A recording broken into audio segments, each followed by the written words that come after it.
صحابہ نے صبر کیا، انتظار کیا۔ ابھی تھوڑی دیر گزری، مولا مشکل کشا علی المرتضی رضی اللہ عنہ فرماتے ہیں میں بھی اس صحابہ کے لشکر میں موجود تھا۔ تھوڑی دیر گزری، میں نے دیکھا ایک شہد کی مکھی حضور کے کان کے قریب آئی اور بھن بھنانا شروع ہو گئی۔ سبحان اللہ۔ پھر وہ بن بناتی رہی اور واپس چلی گئی۔ مولا علی رضی اللہ عنہ فرماتے ہیں میں نے عرض کیا یا رسول اللہ صلی اللہ علیہ وسلم، یہ شہد کی مکھی کیا کہہ رہی تھی؟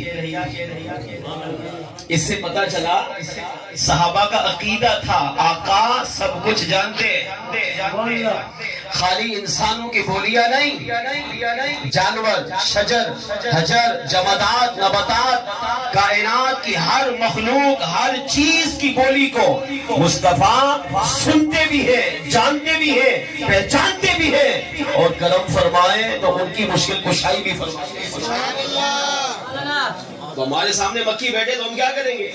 عجیب سمجھیں گے اس کو، اور سامنے والے سے نہیں پوچھیں گے، مگر وہاں امام الانبیاء تھے۔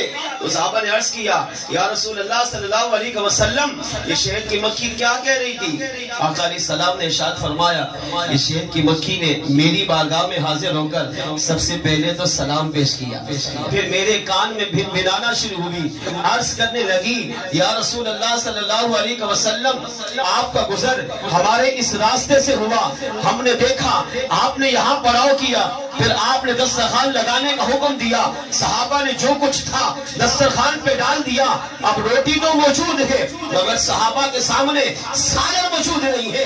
آقا جب میں نے دیکھا کہ آپ بھی موجود ہو، آپ کے صحابہ بھی ہو، کھانا بھی ہے مگر سالن نہیں ہے، تو مجھ سے برداشت نہ ہوا، یہ مکھی میری بارگاہ میں آ کر کہنے لگی آقا ہمارے پاس شہد موجود ہے، اگر آپ کرم فرمائے تو کسی صحابی کو بھیج کر وہ شہد منگوا کر اس روٹی کے ساتھ بطور سالن اس کو استعمال فرما لیجیے۔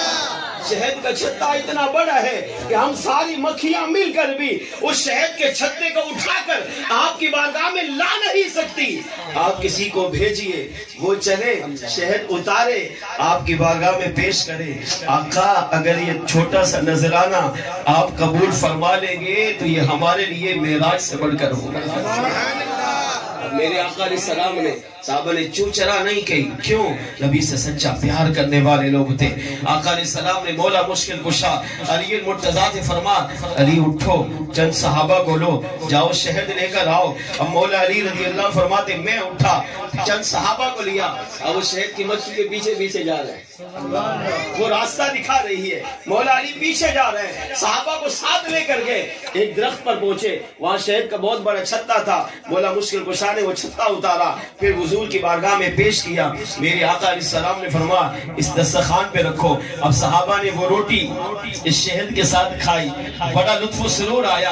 المختصر جب کھانے کا اختتام ہوا شہد کی مکھی دوبارہ آئی، پھر حضور کے کان میں گنگنانے لگی، بھن بھنانے لگی، بارگاہ رسالت میں کچھ عرض کرنے لگی۔ جب شہد کی مکھی چلی گئی صحابہ نے پھر پوچھا یا رسول اللہ صلی اللہ علیہ وسلم اب کیا کہہ رہی تھی، اب کیا پیش کرنے آئی؟ آقا علیہ السلام نے ارشاد فرمایا یہ شہد کی مکھی عرض کر رہی تھی یا رسول اللہ صلی اللہ علیہ وسلم اگر کسی اور چیز کی حاجت ہو تو وہ بھی ارشاد فرما دیجیے۔ مگر میں نے کہا ہمیں اب کسی چیز کی حاجت نہیں، تو اب سرکار فرماتے ہیں میں نے شہد کی مکھی سے پوچھا اچھا یہ تو بتاؤ تمہارا شہد بڑا لذیذ تھا، صحابہ کو بڑا لطف و سرور آیا، اگر یہ بتاؤ شہد بناتی کیسے ہو، اس کا طریقہ کیا ہے؟ شہد کی مکھی نے عرض کیا یا رسول اللہ صلی اللہ علیہ وسلم ہم پھولوں کے مختلف باغوں میں جاتی ہیں، وہاں پر پھولوں کے رس چوستی ہے، اس کو چوسنے کے بعد اپنے منہ میں رکھتی ہے، پھر واپس آ کر اپنے چھتے میں ڈالتی ہے، تو بس یہ شہد تیار ہو جاتا ہے۔ میرے آقا علیہ السلام نے اب یہ صحابہ کو سرکار بتا رہے ہیں، آقا علیہ السلام نے پھر دوسرا سوال کیا، فرمایا شہد کی مکھی یہ تو بتا باغات میں تو مختلف پھول ہوتے ہیں، گلاب کا بھی ہوگا، چنبیلی کا بھی ہوگا، اور بھی دیگر مختلف پھول ہوں گے، تو مختلف پھولوں کے جب رس چوستی ہو تو ہر ایک کا ذائقہ الگ ہوگا۔ اب سارے ذائقوں کو ملا کر آپ ایک چھتے میں جب ڈالو گی تو ظاہر بات ہے اس کا ذائقہ الگ ہونا چاہیے. اتنی چیزوں کو جب آپ مکس کر کے کوئی چیز بنائیں گے تو آپ سوچیں اس کے ذائقہ کیا ہوگا. تو اس کے ذائقوں کو مختلف ہونا چاہیے, لیکن اس کا ذائقہ ایک ہی ہوتا ہے, وہ بھی میٹھا. تو آقا علیہ السلام نے جب شہد کی مکھی سے پوچھا کہ بتاؤ اس میں مٹھاس کیسے آتی ہے, تو اب شہد کی مکھی کا جواب دل سے سنیے.